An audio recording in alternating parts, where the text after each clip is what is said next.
Welcome, ladies and gentlemen, to Chatting with Lucy, also known as LudiXP, and Ryan, who's busy, also known as Mystic. Hey! What's going on?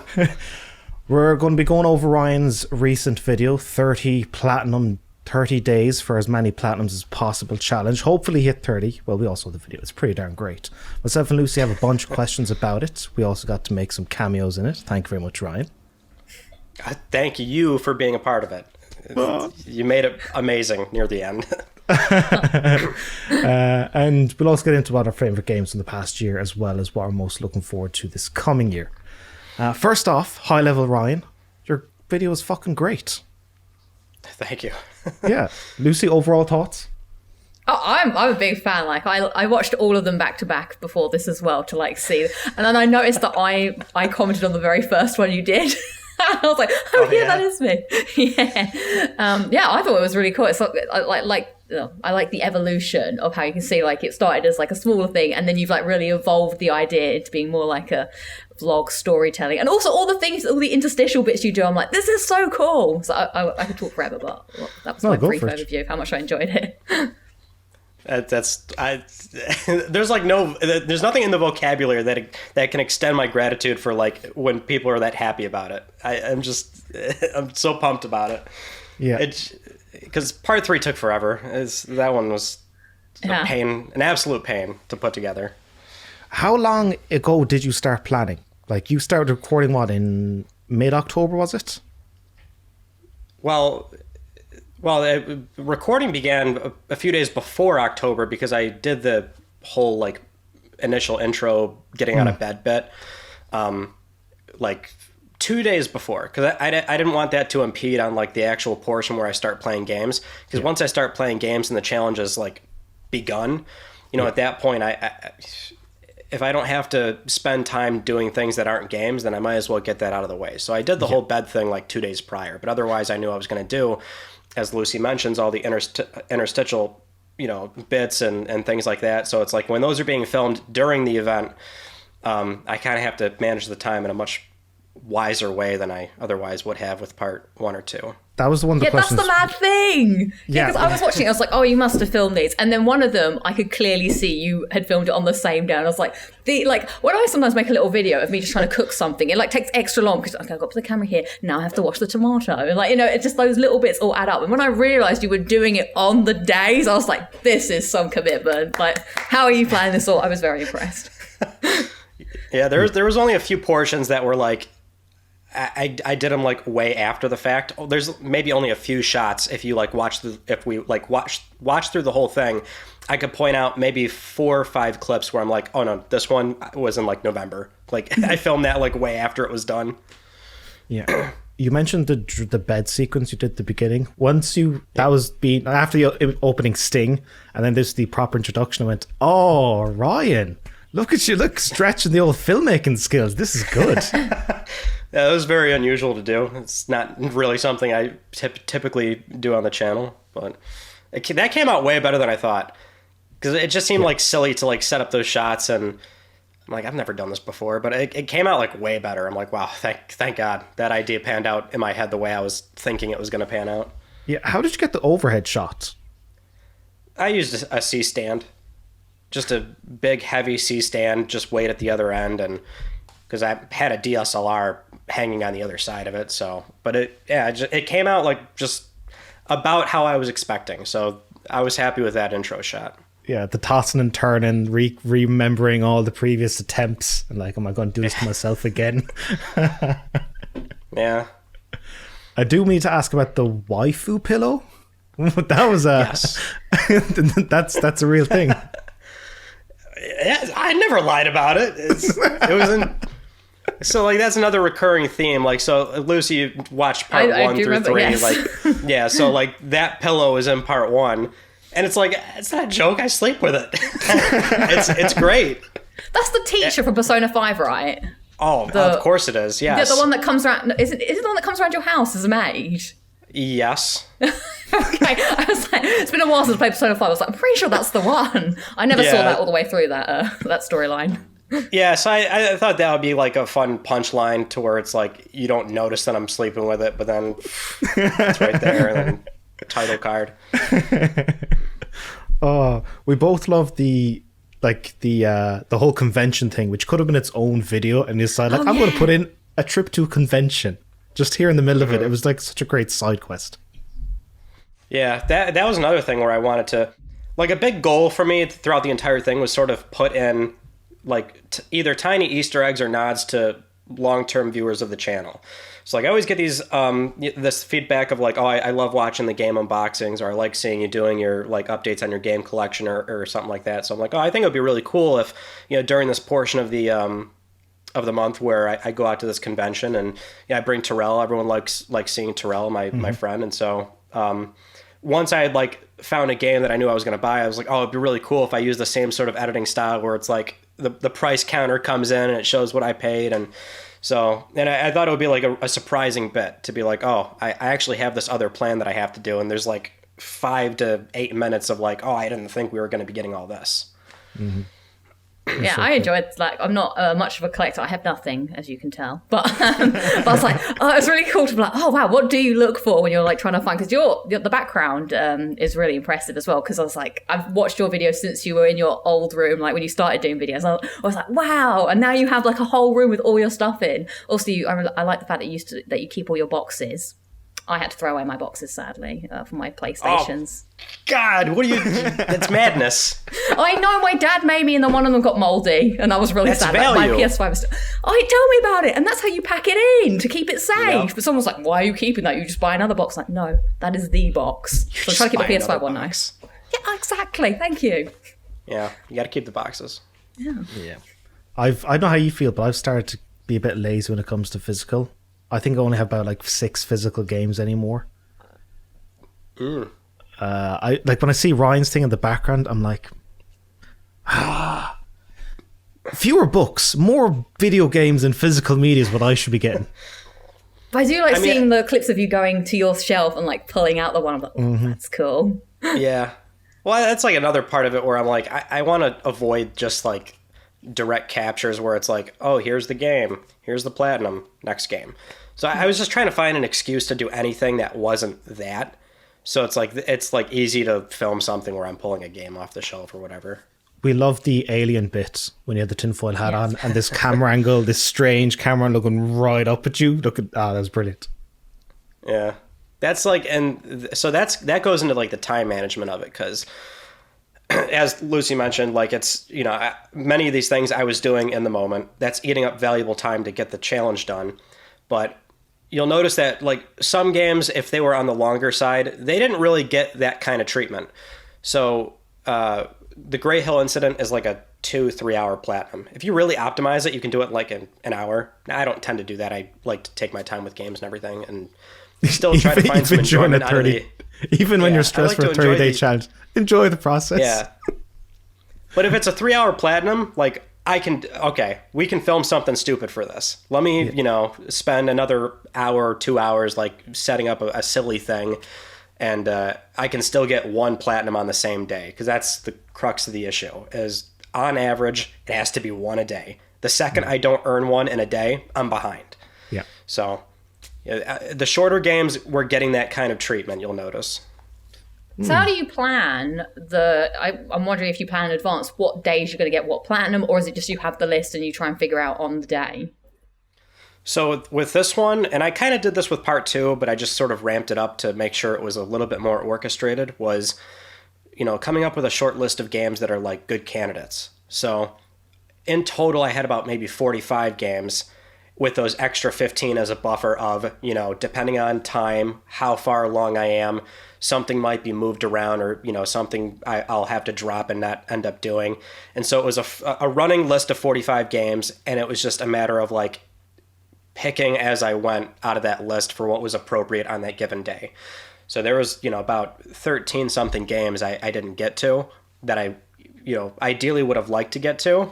And by the end of it, where once again, I'm running out of time.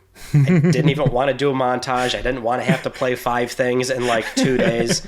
I didn't want to do that. But when it got down to the wire, that was something where I was so short on time that I had to do last minute research to find a new game that was like even shorter. So like the one game in there that was never a part of the entire thing was Skyscrapers, which is in the montage. It's like hard, there's only a few clips of it. Like it really is like a whatever I threw it in kind of thing. I felt kind of bad about that because I really was thinking hard about the list of games and what I was going to display, because I know a lot of people also watch these for recommendations. So I was thinking carefully about like, okay, you know, what am I going to endorse here? And so you endorse Barbie, the pet game. Yeah. Sure Barbie a lot of time. Sure did. And the thing about Barbie is that was kind of like, I didn't really want that to be the last game. I wasn't. That was one thing I could not decide on for the longest time. I'm like, all right, what's going to be the last game? Everyone kind of liked the first one with Hannah Montana, kind of feeds into like an older video. Same with the BB and Tina thing, goes in an older video. So I wanted to do that again, but like I couldn't really come up with something that I guess leaned into it being, you know, either childish or silly or whatever, but it was also something that I referenced before. My running idea was it was that game that came out recently, Goodbye Volcano High. Because during the initial PlayStation 5 reveal, when I put up my reactions, like when that game popped up in the reveal and everyone made fun of it, I unironically said, you know what? I want to play that. So I thought, oh, that would be a great final game. But the problem is when it came out, and it came out right near when I started filming the challenge. So there was not much info on how long the platinum would take. By the time there was like a guide up, it was like, oh, it's a 20, 30 hour game. I'm like, well, I can't do that. No. So Barbie was like a last minute thing. And I'm like, oh, maybe the fun thing here is that I can say I have all the Barbie platinums on on PlayStation because there's only one. And it was the year of Barbie, so it did tie in. Oh, yeah. It's appropriate. I'm curious about how many hours of footage you had when it got to editing. Yeah, this was way more than part 2 or 1. So like the first 2 parts, it was very crude with like, oh, let me do a quick intro. I filmed maybe 20 minutes of the intro of each game. And then like the clips for part 1 and 2, like the platinum would be like a 2-minute clip. Yeah. It's just like, oh, I know the platinum's coming. Record, platinum, end. This time around, I wanted to capture more organic moments. And since these are like 30-something games I've never played before, I don't know what my reaction's going to be to a lot of them. So I thought, well, just roll. And whatever I get. And whatever, you know, and in the moment, if I can think of something that can, I guess, how I can dress it up in the final edit, then I'll do that. So like an example is Viewfinder. I didn't know anything about Viewfinder. It's a puzzle game. When I started playing the first 2 hours, I get to a portion of the game where there's like this black and gray sort of silhouette environment with like the leaves flowing around or whatever. And, you know, I was just kind of like mesmerized sitting there going like, oh my God, this looks so weird. And then I got to that weird 8-bit dithering portion where like my jaw was on the floor and I'm like, oh, this is so cool. And then by the time I was done, I was like, oh, I captured that. So there's the film. There's the post edit idea. Why don't I make it seem like I'm just entranced by this game or whatever? Yeah, did you have a similar experience with the Artful Escape? Because you had a similar kind of... Exactly. Yeah. Exactly. So the Artful Escape too. I don't know what the hell that game's about. I just don't. So I just filmed thinking, I'll figure out what this is going to look like based on my reaction. I realized, oh, it's a super musical game and it's wild and trippy with all these crazy colors. So I'm like, oh, perfect. That's what I'll do. I'll do a slow panning in shot of me just being mesmerized by what this game's doing. And so, yeah, a lot of it was not even knowing what the final edit was going to be until I started playing those games and figuring out how I would dress it up in the final edit. Wow. So how many hours of footage do you just kind of do a thing of you drop it all into the timeline and go, okay, let's figure it out? Or do you kind of do in and out points and kind of segment it going down into the timeline? I think if I put it all in, that would not work because it would be like days of like footage. You know what I mean? Like the hour total would probably be like 70-something hours, I would imagine, maybe more. I don't know. Jesus, right. The process was like my file management was, you know, I had a master file. I was going to ask this question. Because like, how do you manage this all? The file management was a master file, 30 Platinums Part 3. In that directory, there was, I did it day by day. Folder 1, day 1, 2, 3, 4, 5. So each day, and that's where it's like way more manageable. Day 1 would have, you know, 5 to 20 clips maybe. So that's like doing one video sometimes for me. So it was easy to edit on a day-by-day basis. I would drag in all the clips from one day and sync audio whatever I need to do and just start chipping away at it, I guess.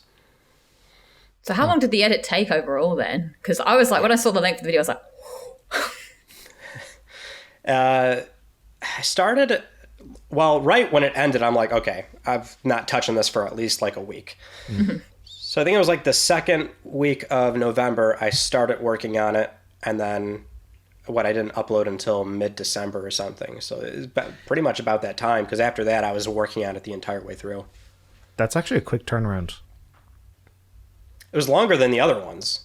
Because that was like, they were kind of like, the other ones weren't like that bad to edit. Because like, again, each clip was like, oh, here's 10 minutes of the intro of the game. Here's a 2-minute clip of the platinum.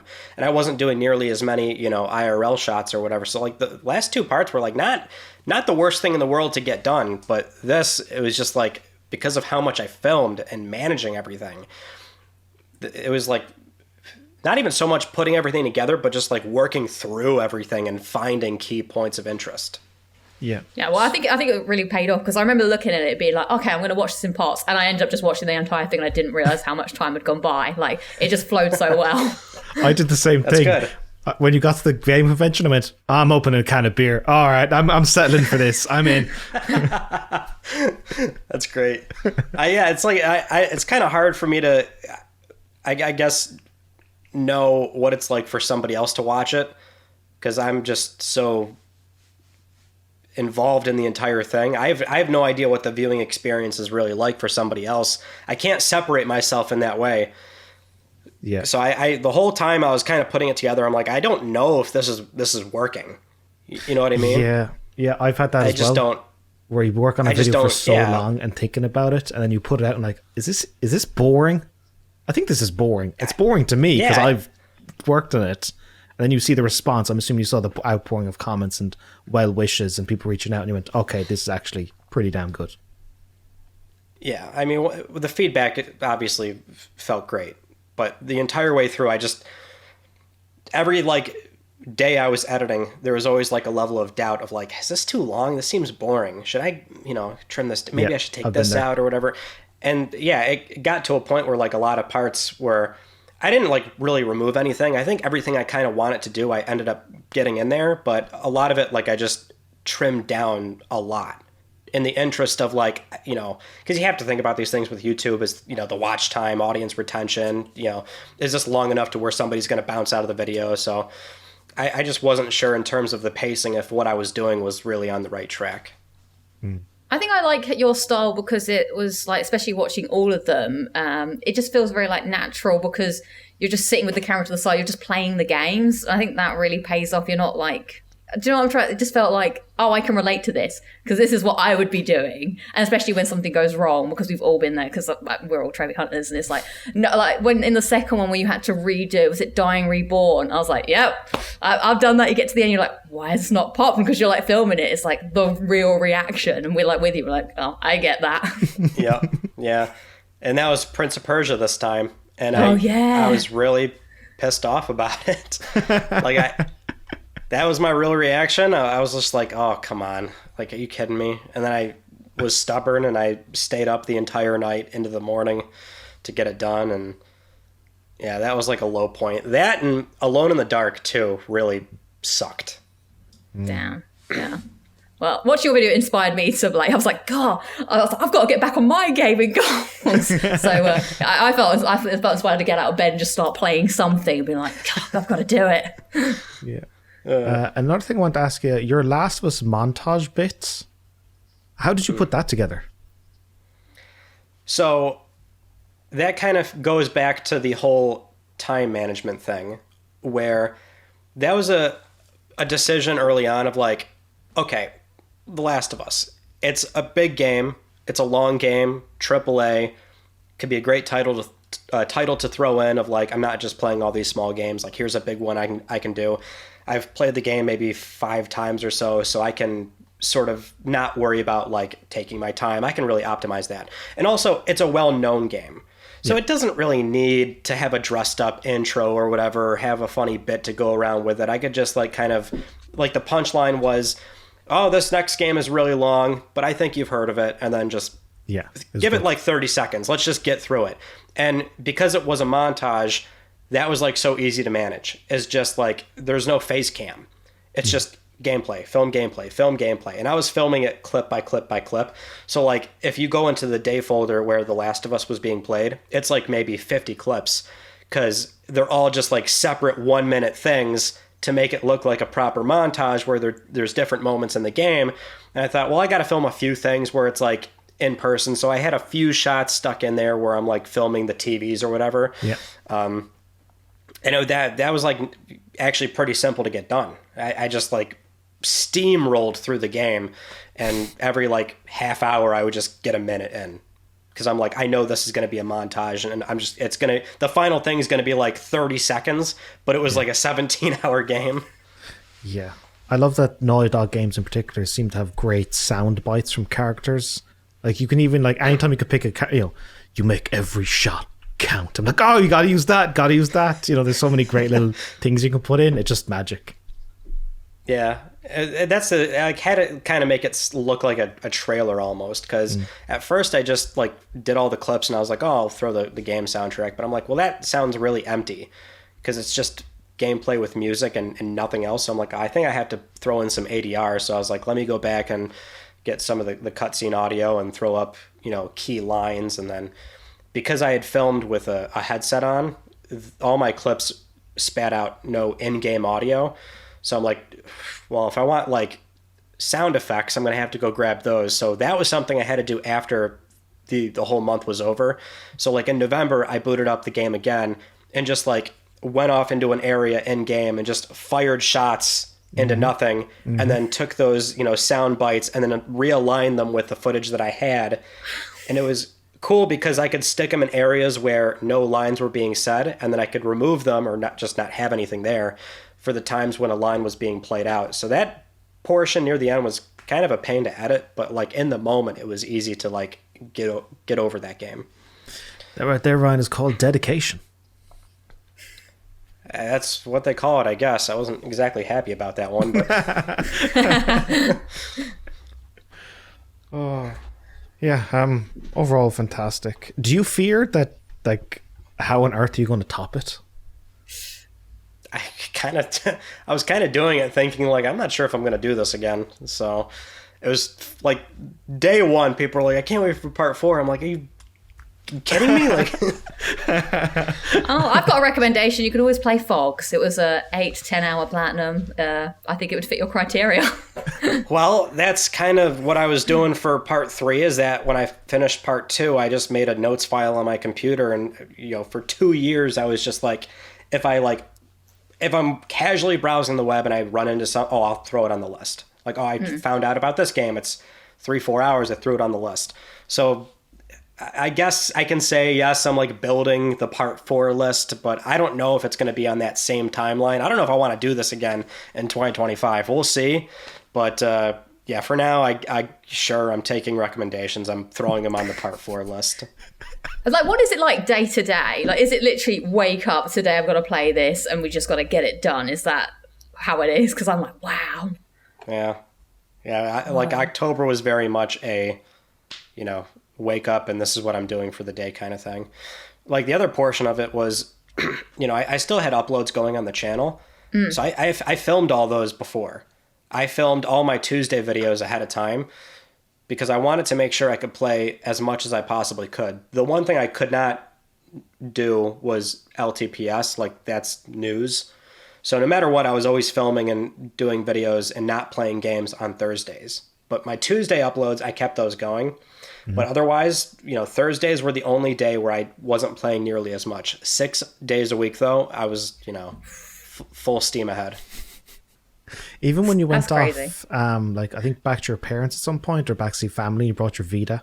That was when I went to the convention. Oh. So we were at the hotel. Yeah. Because I was playing Spy Hunter on Vita. What are you going to do when there's like no more Vita trophies to get? Well, yeah, the PS3 and Vita are running kind of low. I'm running low on like good candidates for that, and so I guess I'll keep exhausting it up until like there's a few Vita games I didn't get to do, so like those can just roll over into the part 4 list. But I do have to ask about when you played The Walking Dead and The Wolf Among Us on 3 consoles at once. Like, how did you manage that? Because I was watching it again. Like, are they all on a separate like delay slightly? That sucked. I remember that very well. So what happened was the TV was the lead console, or rather the main TV was the lead console. PS4 was lead, so that was the game, or that was the screen where everything happened first, and then PS3 and Vita were close, but they were maybe 30 seconds behind. At first, I tried to like play them all, but that wasn't really. That wasn't working. No. So yeah, PS4 was lead. That was where I sort of, because I never played the games either. So that was my first time going through them. So I was like trying to enjoy them. So that one was 30 seconds ahead. And then once I knew I made certain decisions, I would just like get ready with the DualShock 3 or a Vita. That was a pain though. That was not a fun way to play that. Yeah, I can imagine, but I was like, wow, like the management of having to make sure you're getting them all within the timers as well. That was such a cheese strategy thoe, because like by the end of it, I had 3. You know. Yeah, you got 6. Yeah, like 6 total. Yeah, 6 total. Yeah. Do you, when you finish something that large, do you kind of go, all right, I'm taking a week off? Well, you can't because of LTPS, but you think like I'm taking those 2 days off and I'm just doing nothing. Yeah, that's what I did after this. Yeah, I was like, I'm done. I don't want to look at these files. I don't want to touch this. I don't want to think about anything. I was like so relieved when like the timer, like when it was over, when it was all, well, in the context of how it ended with me not finishing Barbie. And I was like really annoyed because I'm like, I got to finish it. Like the challenge is over, but I got to keep playing this shit. So by the time the Barbie Platinum unlocked, then I was just so relieved. I went to bed right after that. Jeez. Well, Ryan, we thoroughly enjoyed it. We appreciate your suffering for our entertainment. The originator. Many have tried to do the 30-day and 30 platinums, but you are the OG. I've seen a few people do it now, though. It's cool. Yeah. Do you feel a little bit kind of like pride of like, you started that? And it's always fun when I see one on YouTube. There's only a few other ones, but I'll check it out, and sure enough, they say, oh, and this is Ryan's idea or something, and I was like, oh, that's cool. Yeah. It's a very weird feeling. I don't know. It's hard to sort of reconcile with me being responsible for something like that, but it's humbling, very humbling. Yeah, I think sometimes you underestimate how many people have watched your videos over the years. Yeah, I guess so. Because you've been doing LTPS for what, 12 years? Yeah, that's been going on for 11 or 12 years. Do you have plans on covering the PS6? If I can still keep doing it, I guess I will. I mean, it's a career now. I mean, I've been doing it as professionally for 4 years now. So, I mean, yeah, if it keeps paying the bills, and I mean, I'm very happy with where I am. I enjoy doing it. So, sorry, I had to keep that. See, that's where the file cut off. So now you'll have to stitch that together. Have fun doing that. It's called editing, Ryan. I don't mind.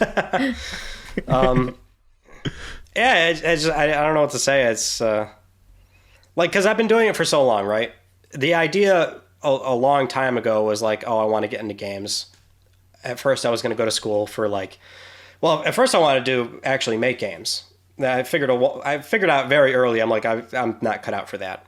And that was before I sort of realized there's like other disciplines I could get into. It didn't have to be programming. I could get into writing or whatever. But I was like really young, and I just thought, oh, making games, that's too hard. Let me go into the critic side. So at first I thought I was going to go to school for journalism, and then maybe get hired at a more traditional media site like IGN or GameSpot or Game Informer or whatever the case is. But that was like right when YouTube was really becoming this viable platform for people to live off of. So I thought, well, why don't I just like start being a critic on my own and see where that goes? Now, I don't know why I stuck with it for so long, because it was like 6 years of LTPS before, it became like a livable, reliable thing. But it eventually did. So now I'm just trying to sustain what I have and keep myself relevant, keep, the channel going and trying new things. And you know how it is. It's just, yeah, I've been doing Platinum Journey for 10 years and it does not pay the bills. But it's a shame. I like the format a lot. It's because obviously I do it, Lucy does it, a lot of other people do it. It's fun to like sit there and watch somebody else go through the same sort of journey and have that vicarious point of view. Like, oh, thank God I'm not doing this. I can see you go through it. Yeah, I know how you felt. I know, Lucy, a few of your videos these days are like a hobby and you just make whatever the hell you want and be damned the views. Yeah.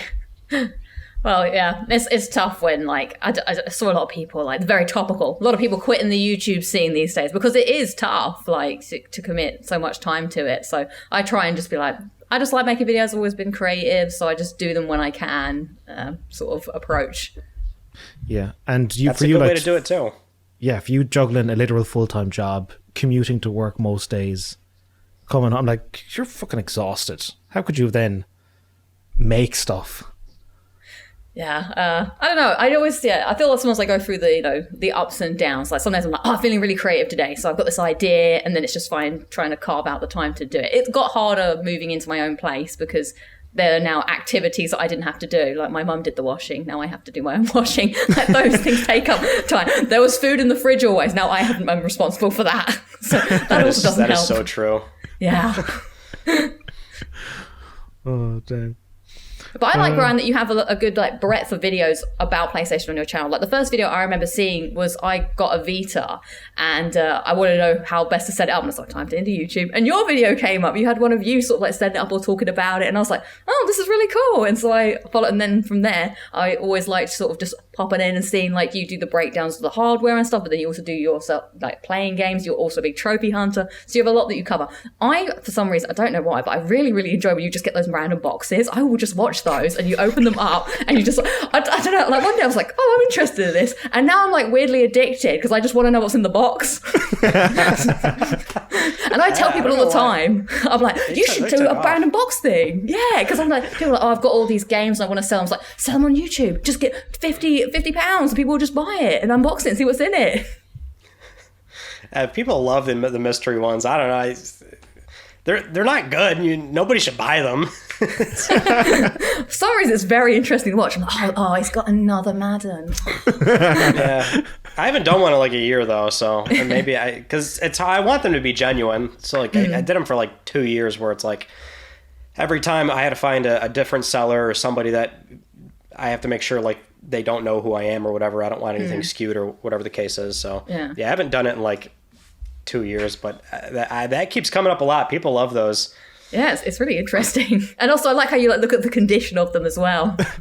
Well, that's the most important part, is the condition. Yeah. Well, you've got a lot of sealed games. And on, I think it was your second video, you pull out the Horsey Girl game, but then you don't actually open it. You buy it instead. Do you have a lot of those then where you don't actually open the game and you buy it, you download it? The Horsey Girl game.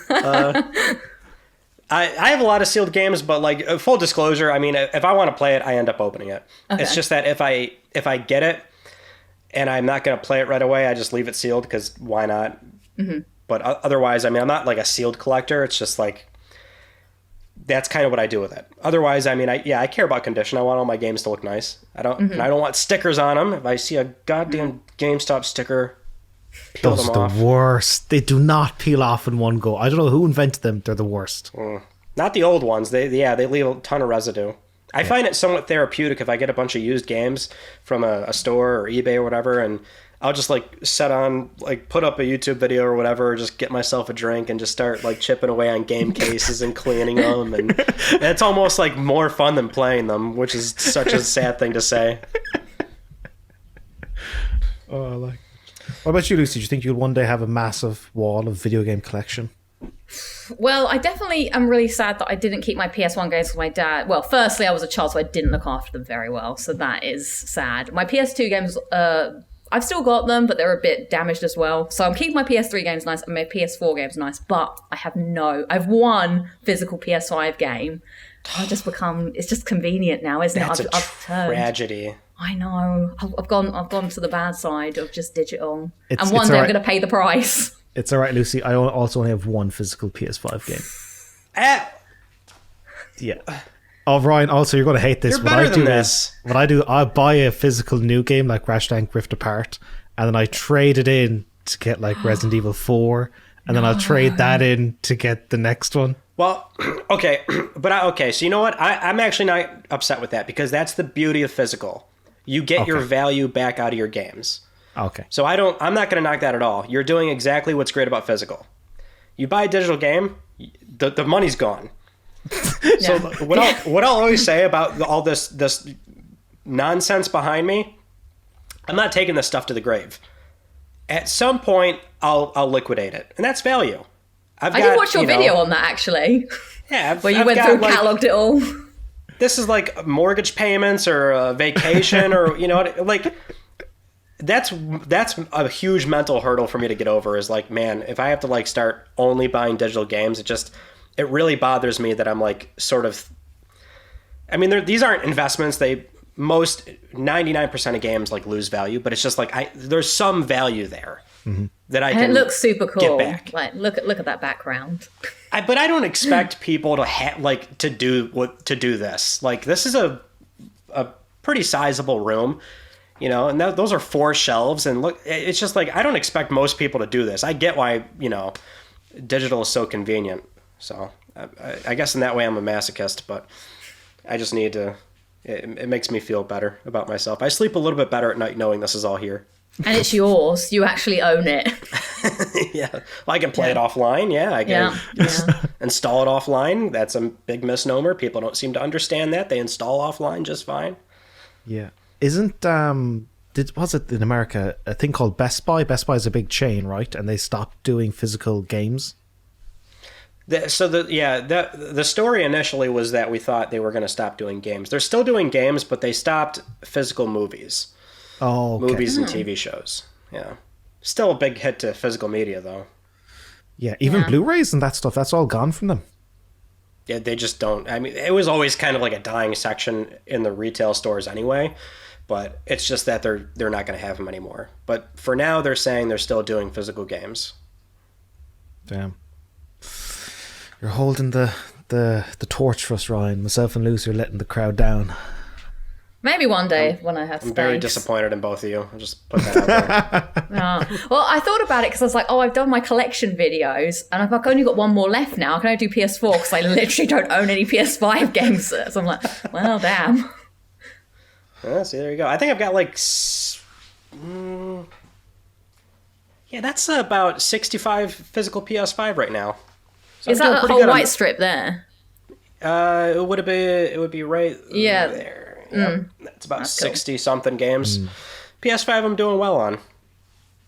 Is the goal at one point to have every game of a console, like all the PS1 games? Is that possible? I wouldn't do that. People do that. Like some collectors are really hardcore about that. They go for like full sets. More power to them. I mean, I buy what I like. If I go for a full set, 75% of it I don't want. Like, yeah, that means you're buying sports games like NHL 98, 9,000. Like, come on, I don't want that shit. So no, I don't go for full sets. I do, but some people do that. They'll go for full sets. So because like some libraries are pretty small. Like a lot of people like going for a full N64 set because it's like 280 something games. I hope I'm not getting that number wrong, but it's like a very manageable number. Same with like GameCube. People go for full GameCube sets. It's like 800, I think, or whatever. So that's not too bad. But like PS2 is like nuts because it's like thousands. Yeah, that's a lot harder. I'm actually surprised the N64 is so few games. Only in the 200. Well, whatever it's 300, low hundreds. But that's still surprising. It's not that big, but so that's why people start working on that one, but there's 4 or 5 N64 games that are like really up there in price. So that's usually where that stops a lot of people. But that's what makes people feel like they can get it done is that they're like only a few games away. Sometimes I find this as a cultural divide between Europeans and Americans. Lucy, I'm going to go ahead and guess you did not have any Nintendo consoles growing up. No. Neither did I. Oh, no. I only had a Wii. And that was only because I told my parents we would get fit. Yeah. Wii's great, though. I love Wii. Yeah. But I'm assuming yourself, Ryan, you had a bunch of N64 or GameCubes growing up. It's not really. We never had an N64 in the house. I liked it when I played it at a friend's house. But I started playing a lot of Nintendo on their handhelds first, and then had a GameCube, then Wii. Actually, I skipped Wii U, which I think a lot of people did. But, yeah, I've got a lot of Nintendo. Yeah, I've still never really played a Zelda game. It's like a huge blind. No, yeah, you're the same. Ryan, you've played Zelda, have you? Oh, yeah. Any recommendations? Great where stuff. should we jump in? I almost don't want to throw a name out there because it's like it gets into like such a can of worms for like the community that wants to, sort of debate what's the best place to jump in. I mean, do you want to go older or just stick with something newer? Because newer is more of an obvious answer.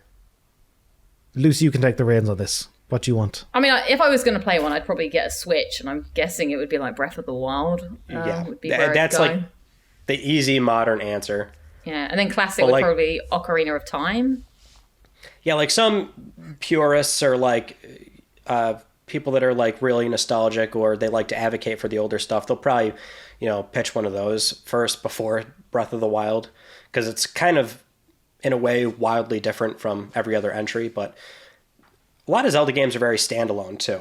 I mean, they all have the same basic themes and concepts of, exploring and dungeon crawling and things like that. But otherwise, I mean, if you're going to play something new, it's Breath of the Wild.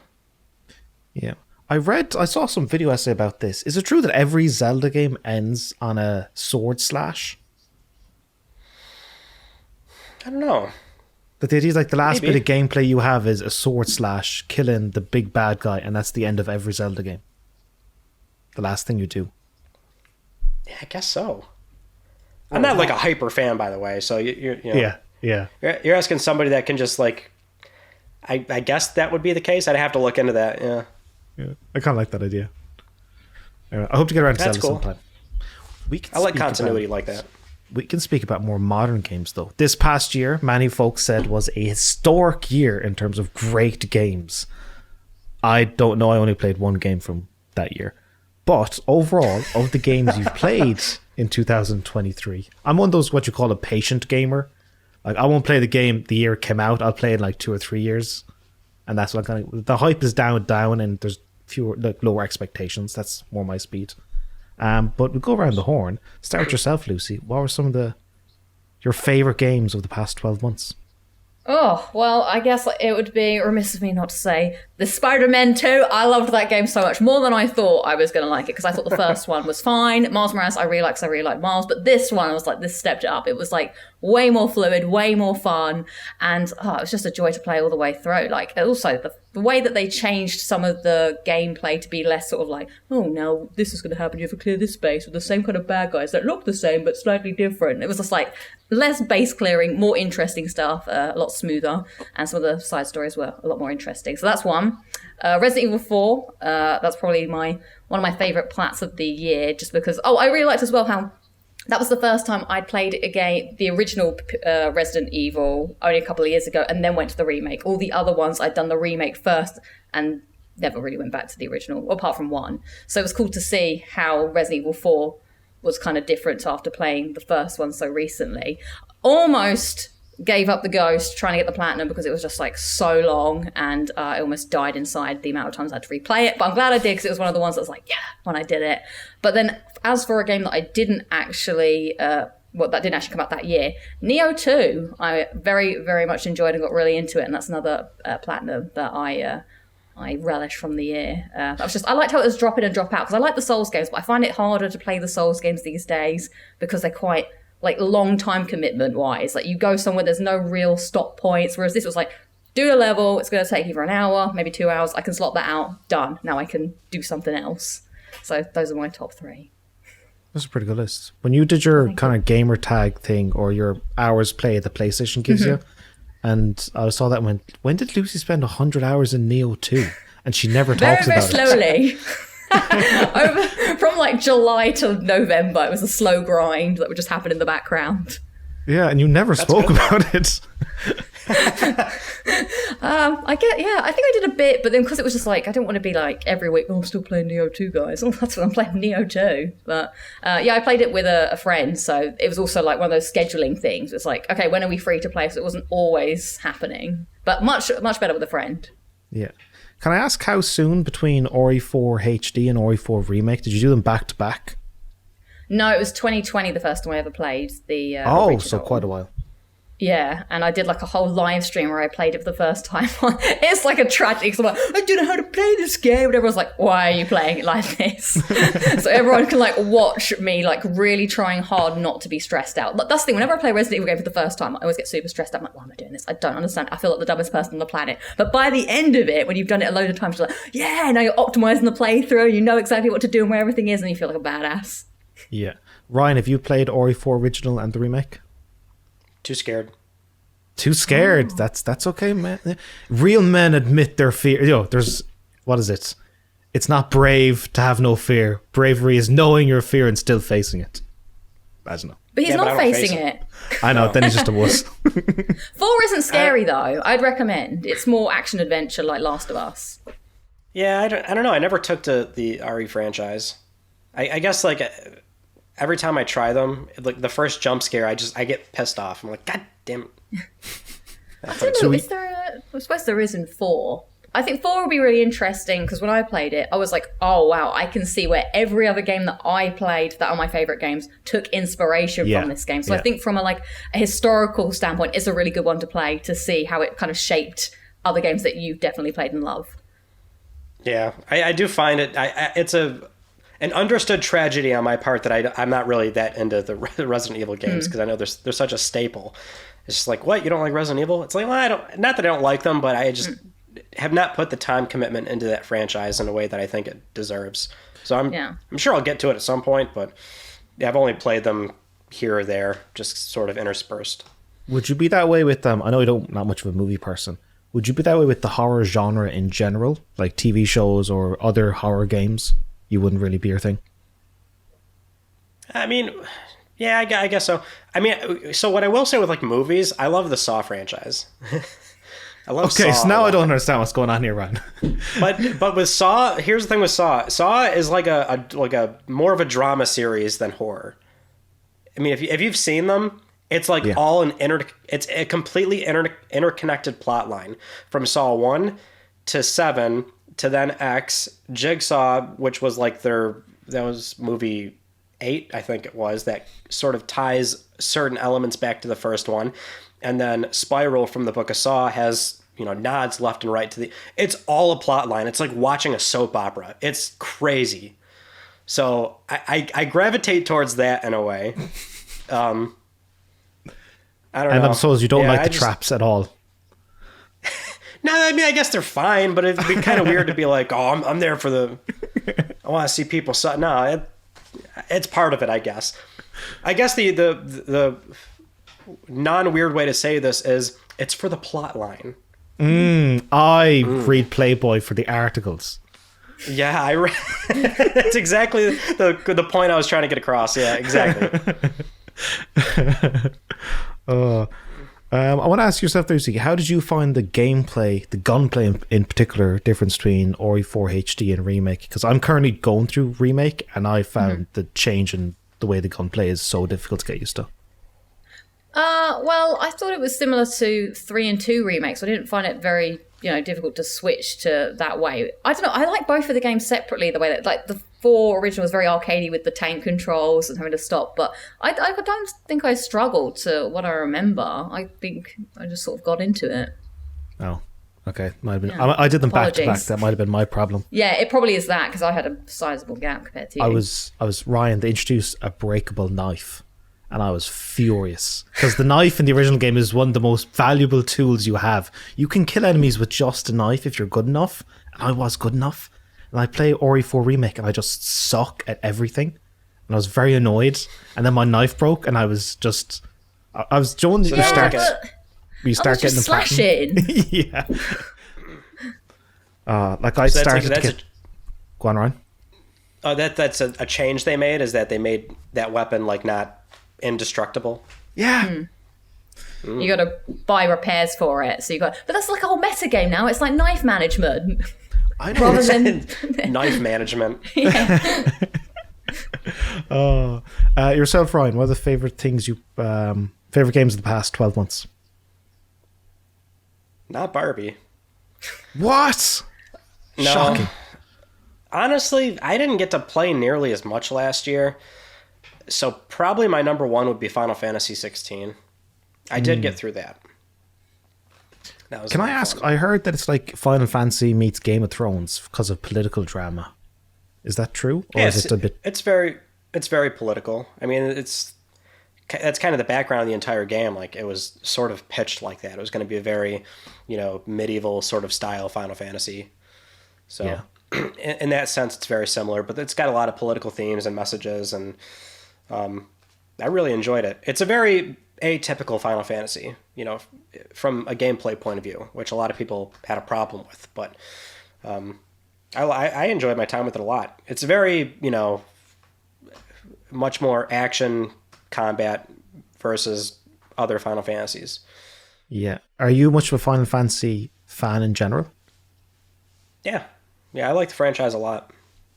Damn. That's what's always so fun about it, is like each one is like it's really its own thing, not just in terms of plot line, but like there's always like little tweaks and changes to the gameplay department. Now, a lot of them principally over time were always like turn-based, but nowadays the series is evolving beyond that. And so I get where a lot of folks are coming from when they're like, oh, I can't really get down with 16 because it's basically a glorified Devil May Cry, but it's like, it's still got certain themes and things like that that have the sort of Final Fantasy DNA inside there. But I just like that they sort of took a very different path with that game, and it still felt Final Fantasy enough for me.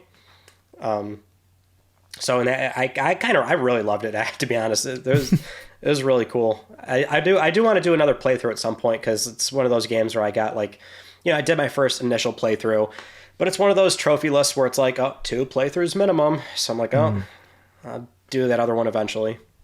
Yeah, I've had a hankering since 16 came out. I've just hankering for getting back into Final Fantasy. I loved Final Fantasy 10 growing up. I just thought it was like, it's Pokemon, but with real people. This is brilliant. How come nobody told me this existed? I've had a hankering to get back in. Yeah. Yeah. Or you could just replay 10. I actually bought it in the sale. Lucy, have you played Final Fantasy? I had 7 when I was a kid, and I got stuck on like this boss. Well, I don't think it was a boss. It was like a fight on a lift, and I could never get past it. And that's the end of my Final Fantasy journey. Oh, I did play 10 for a little bit as a kid as well, but I guess I remember liking 7 a lot, but obviously not enough to continue on. But I think most of it was like me and my brother would enter silly names for the people, and I realised the error of my ways now. Like, I called Cloud Lucy because I'm really unmanaged, and I call every main character Lucy. And then my brother was allowed to name the other character, which is now Barrett. I know the name, but at the time we didn't, so we just called him Big Bum. And so those were my character names going through my first playthrough. Try it again. Replay 7 or try 10 again. I feel like 7 and 10 are like great entry points. Or if you've like tried them before but you barely remember them, like I'd love to see what you think about them.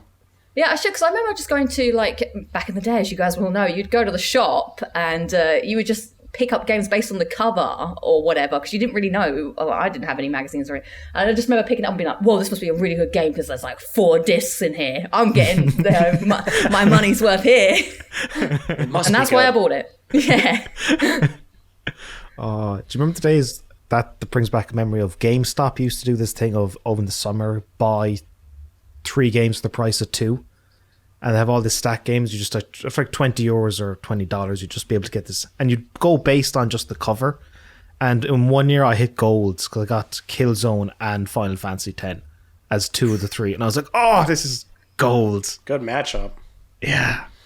And being such like a teenager, I was like, "Oh, Killzone, yeah, that's edgy, yeah, hardcore, yeah, I'm cool." For me, Ratchet and Clank Rift Apart, Sekiro, and probably The Witcher 3. Nice. I do want to ask you. Sorry? You got a lot done. The Yeah, Witcher and Ryan, it's Sekiro, those very are helpful long. to have a show called like where you platinum games throughout the year. Like now you've got 30 more games to talk about. Well, 31. Yeah, but they're all short. That's the other that's not a bad thing, but it's just like they're all going to be like short games. Yeah. So. Although that coffee game looked very cool. I love Coffee Talk. It's so good. Play Coffee Talk. Are either of you into visual novels? And if you're going to say no, lie to me and say yes. Yeah. Oh, I love them. They're my favorite thing I love ever. reading. I'm All right. so good at it. Oh, I got a recommendation for you. You should play Coffee Talk. Is it more reading than Persona? That's as much reading as I get. Well, I mean, you're comparing to, I mean, one's like 100 hours. So, I mean, by association of hours, I can assure you, you'll be done with Coffee Talk before Persona. Because that's the one. I do really love Persona. Okay, well. Yeah, but it's one of the few that I play of that genre. Okay, so if you loved reading in Persona, you'll love reading in Coffee Talk. Okay, good. And it's a very achievable platinum between 1 and 2. Uh-huh. It's just a very chill game. You're just sitting there reading, enjoying yourself, making coffees for people. Yeah. You a coffee drinker? I've started to indulge now that, I am older and life is tougher and being tired is, a state of just living. So, yes. All right. So you'll enjoy that part of it too. I feel like there's maybe not nearly as much excitement going into it if it's like, well, I don't drink coffee. But you can make coffee. You can make tea. Yeah, I've also found folks who go to cafes, the coffee only takes about 10 minutes and it's actually just let's talk for the next. It's basically like going to a bar, but cheaper and during the day. Well, the Coffee Talk happens at night. It's like a coffee shop that stays open late. How are these people sleeping? That's you can't have coffee at night, Ryan. You don't sleep then. I can't lay down the story for you. You have to go check out the patrons and the kind of customers that will come through your door. I'm intrigued. Although, that Yeah, you should be. I'm really trying to sell you on this. Play that game. Yeah. Also, has anybody played Stray? Who's played Stray? Oh, yes. Okay. I haven't. Very good. Adam, Thank you. you're disappointing me right now. I know. Sorry. It's Ryan. real good. It's something else. You mentioned coffee at night. I once lived with a girl who drank 6 cups of coffee during the day and would drink a cup of coffee before going to bed every night. Wow. And then she would talk about being tired all the time despite drinking so much coffee. And I went, because you never sleep. I do have coffee at night, but I'll like at the most I'll have like something in the morning, something at night. I won't drink 6 cups. That's madness. She was wild. Okay, looking forward to 2024. Most anticipated. I'll start with you, Ryan, this time. What you looking forward to? I'll tell you after I do another clip. Thanks. The suspense. I imagine that one will be a lot easier to splice together than the previous one. All right, what'd you say? 2024? This year, 2024, most anticipated. What you got? Probably Rebirth. I was Because going that's to coming say... kind of soon. Yeah. Yeah, won't have to wait too.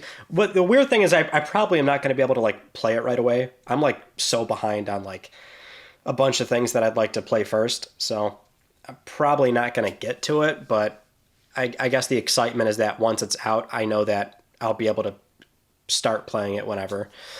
Yeah. There's still a lot of unknowns with this year, like for the back half. So I think there's like still things that are either going to be announced or we'll find out about shortly, and so maybe that'll change my answer, but in the here and now, probably Rebirth.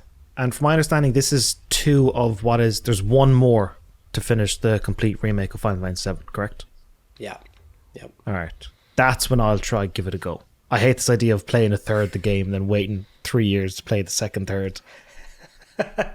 Well, if you play, like, between the two of you, if you go and play the original, you'll get a better idea of how they're segmenting it right now, because you'll have that context of why they're doing 3 parts and you'll also, I guess, get the context of like why they extended it to maybe an unnecessary point in the first one. But either way, it's, you'll have that sort of a backstory to it. Okay. All right. We got homework, Lucy. Oh, it sounds like a lot of homework. Final Fantasy, Stray, Coffee Talk. Do you want more? I can give you more. Well, I'm actually trying to get my trophies to 10,000 this year. And I was like, yeah, I'm on 9,000. And then I did the numbers and I was like, oh my God, that's a lot of trophies actually. I have to like earn 3 a day. I'm only on the 12th day of the year. And I'm like, the stress. So any short recommendations, I'm like, I've got to try and optimize this so I reach it. All right, well, start with the 2 Coffee Talks. Thank you. There you go. Yourself, Lucy, most anticipated.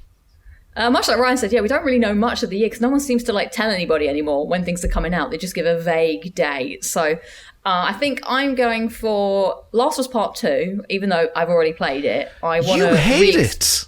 Exactly. No. You bought the collector's edition and then said you don't like the game.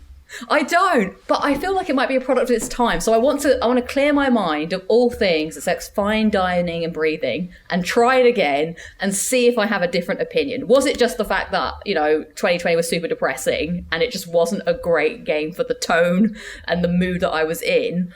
Or will I still have the same problems with it? I'm really intrigued. That's why I'm excited to play it again, just fresh. I've not played it since that first time. Will I change my mind? I'm also Team Abby.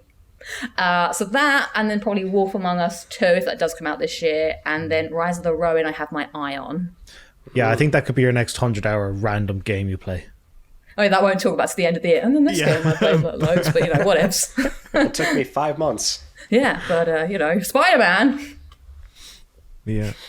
For myself, Silent Hill 2 remake. I am fascinated by Silent Hill. I was trying to play it, but I heard that the port of the PS2 version on PS3, they screwed up the fog in Silent Hill, so it's all crap and it has no atmosphere anymore. So I've been waiting around to try and get into Silent Hill eventually.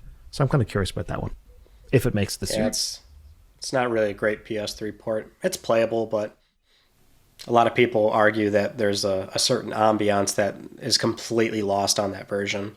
So people tend to recommend either play it on PC or, get the original PS2 disc, which is kind of expensive. Yeah, that's what I'm thinking. Emulation. You have not done your job on your end. Too. I'm going to go emulation. Yep. Yeah, that's possible. Although, for like hardcore Silent Hill fans, there's like serious concerns about this remake because of how Bloober Team is going to be handling it, So I guess it depends on how it's received, but it may or may not be a good entry point as well. You're definitely more in the know than this than me, Ryan. Why start with 2? It's just like a fan favorite. I mean, people like 2 and 3 a lot. That's been my understanding, at least, because I'm not a mega Silent Hill fan. But 2 is just like, 2 in particular seems to be the one where everyone, says play that one and this is how you should play it, and because you get the same, you get the sort of intended messaging and presentation that they were going for. Like the fog is like such a big thing, right? And what's like, it's like how they sort of messed it up on every other version of the game is that the fog kind of has a harder cutoff line between where the fog is and where the player character is.